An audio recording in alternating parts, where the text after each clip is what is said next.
उनका काम पीछे जा रहा है। मतलब सब अपने अपने परिवार में लग गए हैं। यहाँ तक कि बाबा साहब की एक बात को नहीं सुना। बाबा साहब ने सबसे पहले कहा था कि तुम शिक्षित बनो, और शिक्षित तुम कब ठीक से बनोगे, तुम्हारे बच्चे कब बनेंगे, जब तुम शिक्षा की संस्थाएं खोलोगे और अपनी संस्था में धर्म और हमारे महान पुरुषों का नाम वहाँ होगा, तभी धर्म आगे बढ़ेगा। लेकिन हमारे अधिकारियों ने उस तरफ कोई काम नहीं किया, और इसीलिए बाबा साहब ने भी दुखित होकर कहा था कि पढ़े लिखे। ये तो मुझे विश्वास है कि जो बाबा साहब अम्बेडकर ने ये संकल्प लिया था, उन्होंने कहा था कि 21वीं शताब्दी हमारी होगी, 21वीं शताब्दी होगी हमारी, और ये देश फिर बौद्धमय होगा और ये बौद्ध राष्ट्र होगा। और बाबा साहब ने, अब हमारे लोगों को तो पता नहीं है, ये दुनिया में लोग जानते हैं कि भारतवर्ष है ये बुद्धिस्ट कंट्री है, ये बुद्धिस्ट।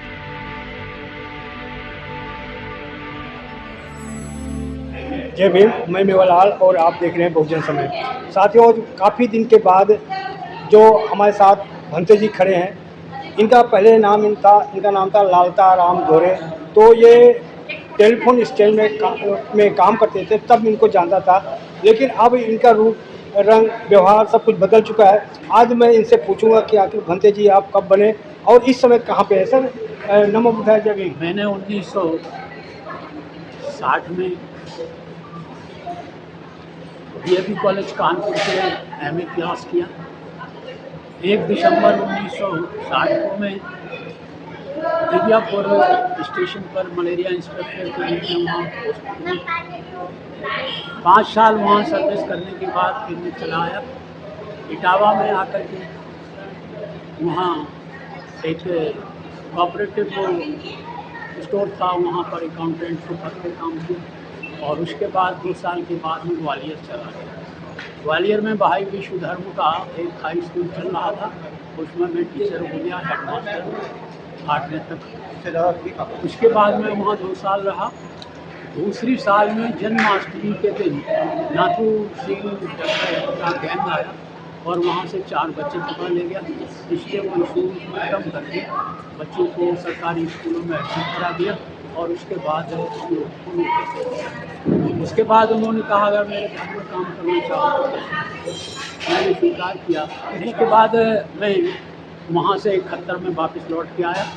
अपने गांव के पास एक नगरिया बुजुर्ग था, वहाँ मैंने जूनियर हाई स्कूल खोला। 3 साल वहाँ रहा। उसके बाद उसके वहाँ झगड़ा हुआ और उसके बाद में चला आया तो मंदिर महिमा में काली देवी के मंदिर में मैंने जूनियर हाई स्कूल शुरू किया। 2 साल वहाँ रहा। उसके बाद हम उन्होंने नोटिस दिया तो मैं दिल्ली आ गया, और दिल्ली में आकर के टेलीफोन डिपार्टमेंट में हम सर्विस करने लगे। और यहाँ पर आकर के अपने टेलीफोन डिपार्टमेंट में अपने 11 यूनिट बनाई बहुजन के नाम से, पर साहब से परमिशन लेकर के। और फिर उसके बाद फेडरेशन बनाया और अंत में national confederation of Bahujan organisations की स्थापना की, जिसमें मैं चीफ फाइनेंशियल सेक्रेटरी में था। तो इस तरह से मैंने दिल्ली में आकर के अपना काम शुरू किया। और यूनियन के माध्यम से मैंने मतलब वो हमारे पासवान जी टेलीकॉम मिनिस्टर बन करके आए, तो उनसे रिक्वेस्ट किया। 26 अप्रैल को मैं बाबा साहब की जयंती मनाता था अपने जो ईस्टर्न कोर्ट है उसके प्रांगण में। उनके पास गए, लेकिन उन्होंने कहा नहीं, मैं चीफ गेस्ट नहीं बन सकता। मैंने बहुत रिक्वेस्ट की, हम आपके परिवार के सदस्य हैं, आप उनके मुखिया हैं, और उस व्यक्ति का वो है दिवस जिसके कारण आप कुर्सी पर बैठे हैं, लेकिन कोई बात नहीं। भंते जी, रोक रहा हूँ आपको थोड़ा। ये चीवर आपने कम मन आपको बना, क्यों आप चीवर पकड़ लिए, इसको आप बताएं ना। उसके बाद मैं 2005 में मैंने वॉलंटियर रिटायरमेंट लिया। और 2008 में अपने भतीजे की शादी में मैं दिल्ली आया था। वहाँ सारे लोग बैठे थे। वहाँ डॉक्टर ज्ञान रतन जी महाथेरा जो त्रिपटाचार्य थे, वो प्रोग्राम में आए और उनसे मैंने रिक्वेस्ट की कि मैं ये काम आप कर दो और मुझे चीवर दे दो। लेकिन उन्होंने इनकार कुछ किया। लेकिन एशियन गौतम जो नेपालपुर में डॉक्टर थे, अपना क्लिनिक चलाते थे, उन्होंने मुझे सपोर्ट किया, बोले भंते जी ये काम हो जाए। तो 2008 में मैं प्रवर्जित हुआ, चीवर लिया। उसके बाद 2009 में मेरी उपसंपदा हो गई। क्योंकि यहाँ मंगोलपुरी में धम्मवीर जी ने एक बुद्ध विहार बनाया था और सीमा बंधन कराया था। उसमें पहली उपसंपदा हमारी हुई चीवर। क्यों इच्छा जागृत हुई कि आप चीवर आप पहने?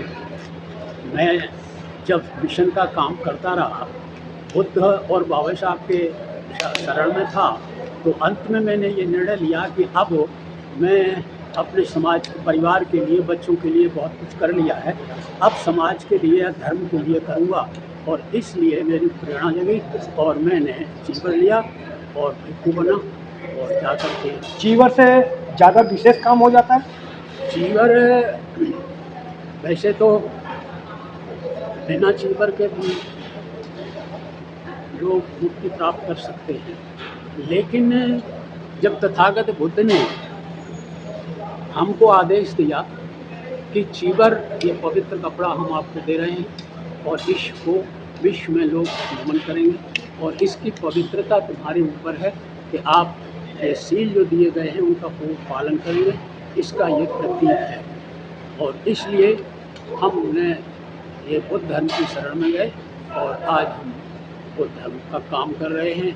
दिव्यापुर में एक बुद्ध विहार बनाया है, डबल स्टोरी, और वहाँ मैंने मतलब अब वो तो बताना क्या है कि मैंने करीब 3 लाख रुपया उसमें दिया है, जिसमें मैंने अपने दादा से शुरू किया है। दादा की तारीख के नाम 5000 रुपया। अब चीवर इसलिए पहना आपने कि बुद्ध का काम तेजी पकड़े और तेजी से काम मैंने इसीलिए कि अपना चीवर पहन के हम जाएंगे गाँव-गाँव में, लोगों को समझाएंगे और बुद्ध की शरण में आएंगे और इस तरह से हम बुद्ध धर्म को आगे बढ़ाएंगे। काम कर रहा था जीवन। तो क्या आपको लग रहा है काम बढ़ रहा है कि अभी वही स्थिर है? मुझे तो शुरू में ऐसा लगा कि हमारे इटावा औरैया में हम पहले काफ़ी आगे चले। हाँ। उस समय जबकि हम नहीं था कि हम लोग इटावा में एजुकेशन की दृष्टि से और पदाधिकारियों की दृष्टि से आगे थे, लेकिन जब से हमारे अधिकारी और ये रिटायरमेंट पे आए हैं तो उसके बाद मुझे ऐसा लग रहा है कि हमारे इटावा औरैया में हम पीछे जा रहा है। मतलब सब अपने अपने परिवार में लग गए हैं। यहाँ तक कि बाबा साहब की एक बात को नहीं सुना। बाबा साहब ने सबसे पहले कहा था कि तुम शिक्षित बनो, और शिक्षित तुम कब ठीक से बनोगे, तुम्हारे बच्चे कब बनेंगे, जब तुम शिक्षा की संस्थाएं खोलोगे और अपनी संस्था में धर्म और हमारे महान पुरुषों का नाम वहाँ होगा, तभी धर्म आगे बढ़ेगा।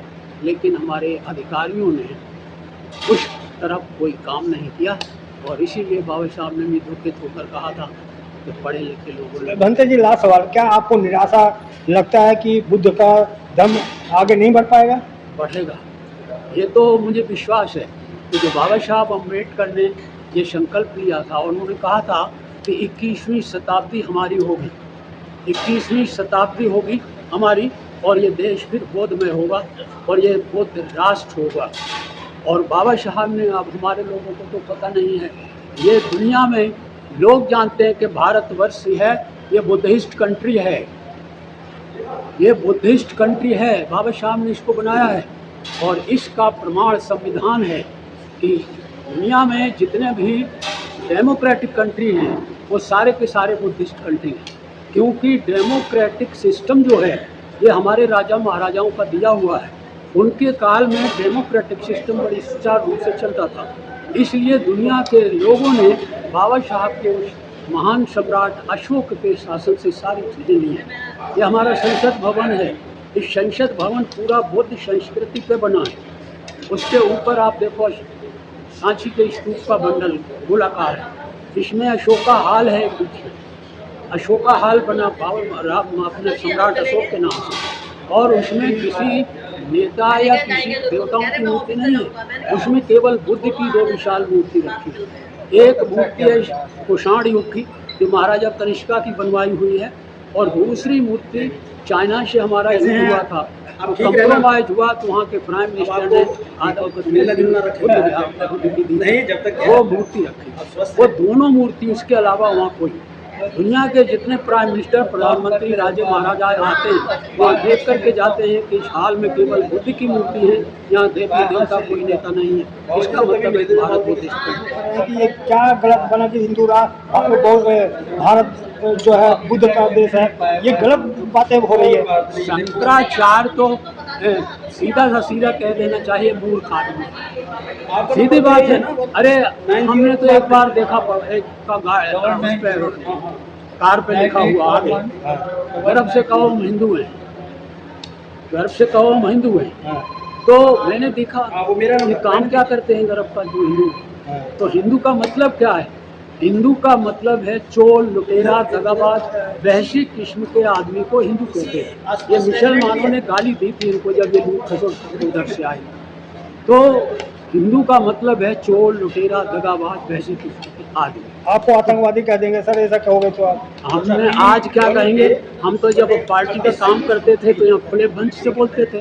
और मैंने वो कविता लिखी थी जो मैंने अपने ऑफिस में भी बोली और पार्टी के उसमें भी बोली कि गर्व से हिंदू कहने वाले क्या काम गर्व का करते हो, कर्म बिना कथनी है झूठी, इसको नहीं समझते हो। पत्थर को भगवान बताते, गंगा यमुना को महारानी, और गाय भैंस को माता बताते, ऋषि मुनि है या अज्ञानी। गौरी बाबर गजनबी बुलाते, राष्ट्र भक्त कहलाते, दयानंद रणजीत अर्जुन इनको जहर पिलाते।